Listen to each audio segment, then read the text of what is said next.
The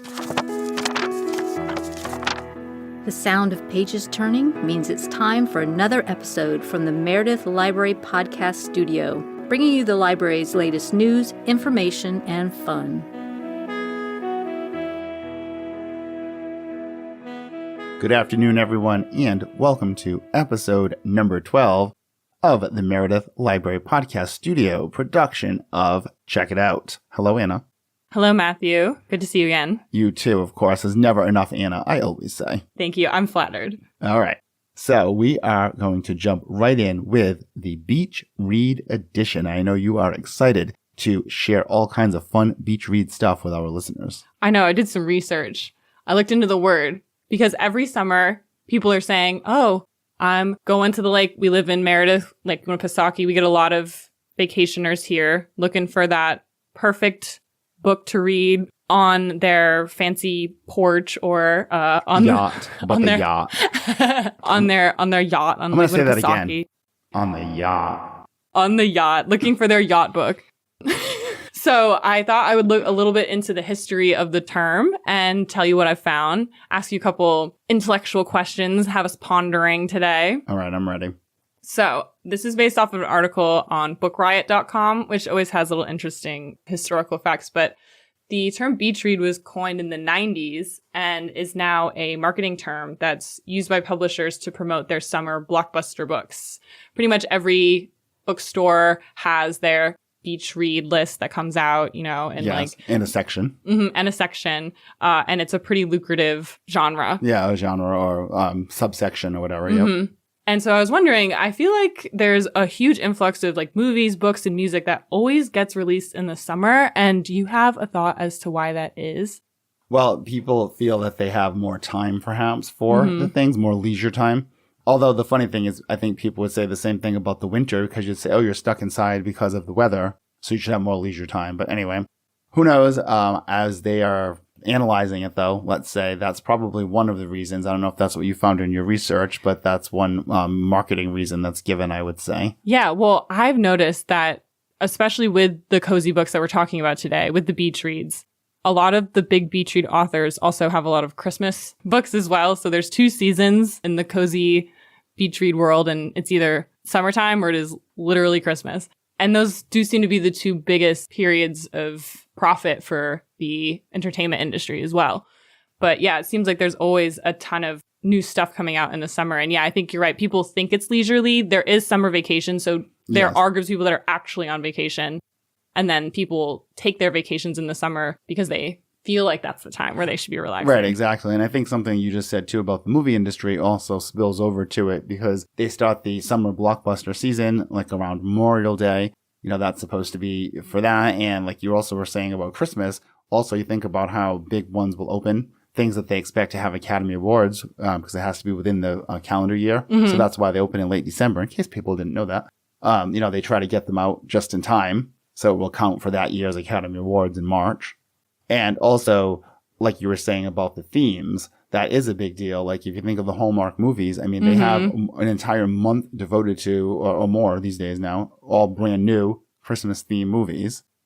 You know, summer ones, you think, well, how many actually take place in spring or fall? Yeah. Honestly. It's like, there's only 2 seasons. It's summer and Christmas. Like you said. I mean, and if you look at the book covers, you might think that's true. Honestly, yeah. And there's no such thing as, you know, that slushy part of winter when it's all gross and muddy. It's only the fluffy snow and it's still enchanting and it's not quite freezing yet. And yeah, and with summer, it's that really nice, perfect weather summer. And that's where we want to, you know, that's where we want to escape to, which leads me into my next question for you, which I did some research about what the characteristics of a beach read are. So would you like to guess? Yes. All right. Yeah. I would say that one would probably be, well, the cover. Let's go with that because it has to appeal to that and show you, like all good covers should show you, what that genre is and what you should expect. But also, they want to reflect your experience you're having. So the beach read covers are probably going to be on the beach or ocean scenes, pastel colors, light colors, that kind of thing, I would expect. And probably even soft and curved fonts, as opposed to giant like block Arial fonts if it was like a thriller or something. Right. So it's going to communicate softness. And that leads into my first theme that I saw when I was looking up what a beach read contains in the plot, which is pleasure. So the plots are going to be fun. It's going to be a feel-good story. It will have a happy ending and also very low-stakes conflict. So most people in these stories do not have financial problems. They do not have a major health issue. It's sort of like, there are 3 guys that want to take me to the summer dance, and I don't know which one to pick. Right, yeah, exactly. Those kind of problems like that are very, like you said, low stakes. And in your example, no matter which person they pick, everyone's happy. Usually the other 2 people end up with the person they're supposed to be with at the end. Of course. So everything works out. The second thing is ease. So these books are going to be like fast paced. Yes, I was going to say that. And it's funny. I was going to say at first they would be likely to be small, but that's not necessarily the case. But they are easy to read through, though. Right. So it's stylistically is not paragraphs that go on for pages and pages like Charles Dickens or something. Right. These are short paragraphs and chapters that may be only 1 page. Right. Chapter. Short chapters, snappy dialogue. The plot's moving. There's not a moment where nothing's happening. It's going to be bam, bam, bam, bam, bam. Right. The next one is, here, I'll give you a hint. Okay. What is another plot element or another character element? How the characters are interacting? Like what most likely is the dynamic that they're going to have? Well, it's probably a romance story, and they probably have that infamous meet cute where they start off not liking each other. They bump into each other going around corners in the grocery store.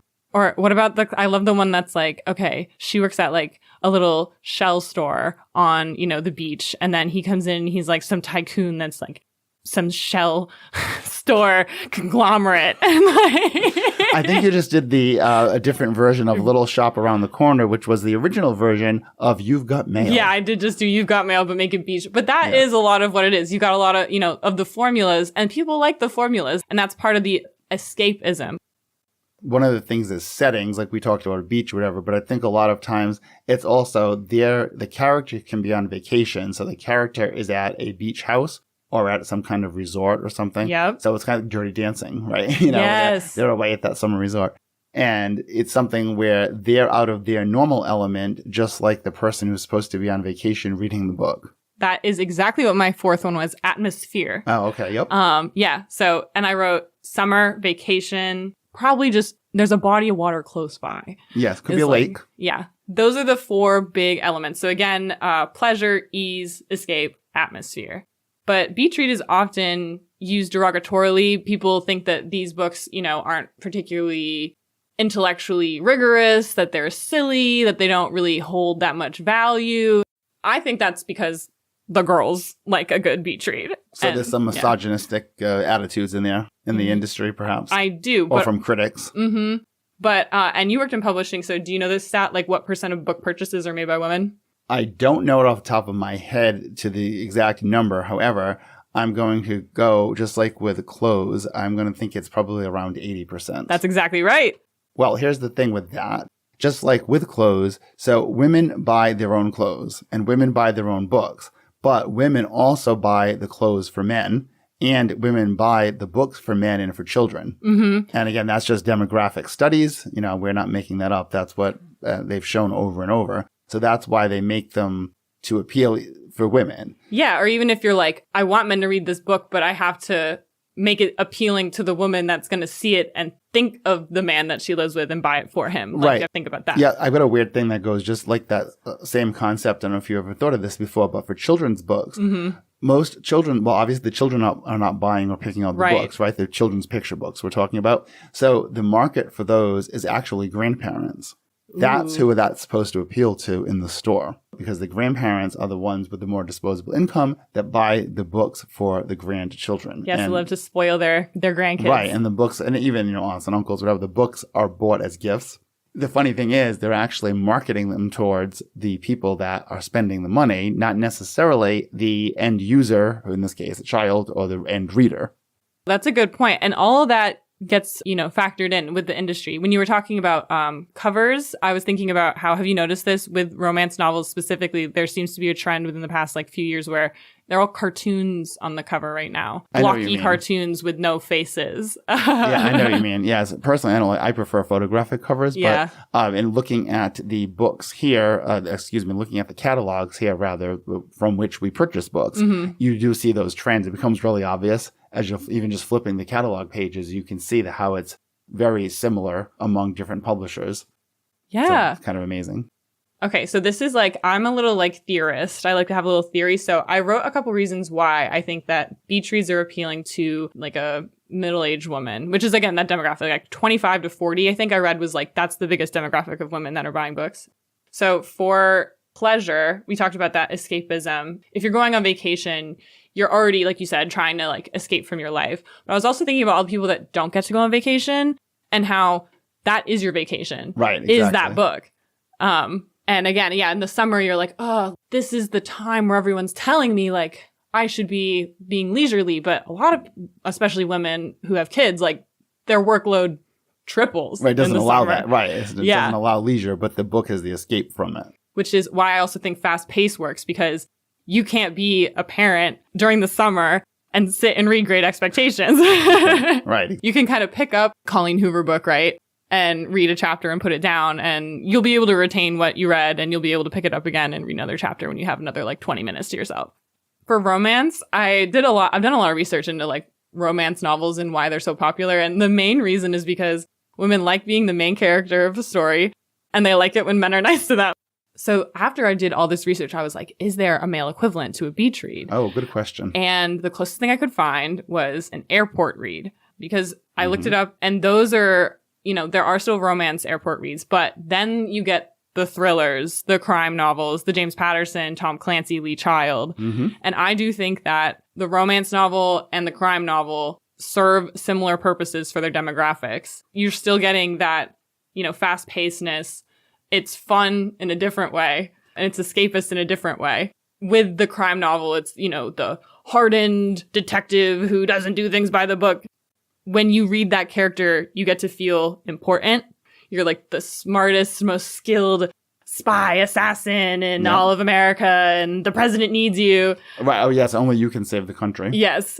So that's the fantasy. And then also you get a gun. Right. Exactly. And it's that same thing about in real life, okay, so you may not have the most exciting career, or it might not be going like you want, but in the book, you said you're identifying with the character who, depended upon by everyone and by the entire United States government. And whatever, right. I know it makes us laugh, but I mean, it's fun escape, escapist fantasy. And that is very valid. And we have a lot of those books here. People do come in and they do check out serious books, and they check out our nonfiction and our literature. But also people read for fun. Absolutely. And nothing is wrong with that. No, not at all. And we have tons of classic beach read authors here. The goat of them all, the queen of the beach read, is Miss Elin Hilderbrand? Yes. And she's in our cozy section, and her books are going out constantly. The big YA beach read last year was The Summer I Turned Pretty. Could not keep that series on the shelf. That was Love Triangle City. Okay. And yeah, classic soap opera. Yes. Okay. And yeah, they're so fun. But, and sometimes a beach read, again, can be a little darker. Maybe there's a shark in the water. Oh, I think you're making a segue. Sharks in the water. Well, that is a segue to what we here at the Meredith Public Library have declared Meredith Shark Week. We will be celebrating that the end of July 20th to July 27th. And those are both Saturdays, including both of those days in it. So we can give people a preview of some of those things coming up. And I guess the segue, of course, would be Jaws, because it's on the beach and it's about sharks. And I actually watched it last night too, so it's fresh in my mind as well. We can talk about some of the events coming up. Do you have a favorite one, Anna, that you remembered, or do you want me to just start talking about some of them? I am very excited for the talk that you have scheduled with the Hollywood shark stunt actress. I had a nice half-hour conversation on the phone with her, and her name is Liz Parkinson. And you can look her up. She was a stunt actress, as you said, a Hollywood stunt woman. And she appeared in several movies, including Avatar: Way of the Water.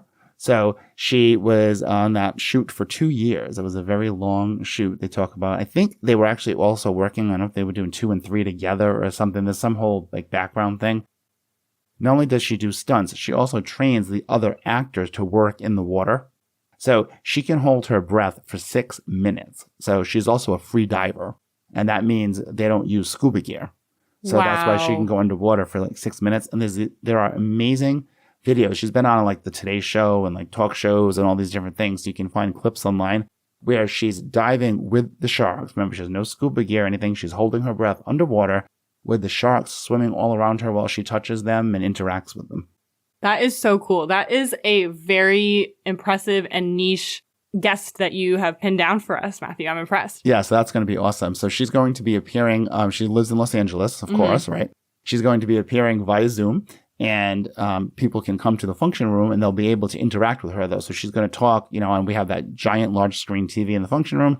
She will be doing a presentation, talking about sharks, about her background, how she got involved in, in the Hollywood stunt business, this whole thing. And she will be taking questions from the audience. She's really excited about it. So we are as well. That is so cool. Yeah. And then the other big event I remember you mentioning is the big movie days over the weekend. Yes, the final event was July 27th. We will be having a double feature, 2 movies. We have the original summer blockbuster movie, Jaws, of course, one of Steven Spielberg's first movies. That will be at 9:30 in the morning. And then at 11:30, we will have the much more recent giant summer blockbuster movie, The Meg, starring Jason Statham, where he comes face to face with a megalodon. People are so obsessed with the megalodons. And every nature store you go to, they're like, you want to buy this megalodon tooth? Right, they're all over the place, yes. How many of those can be real? Who's to say? Well, we will have shark tooth necklaces as a souvenir for the kids, thinking they're probably not real, but still fun. Still fun. If it's real to the kid, it's real. That's right.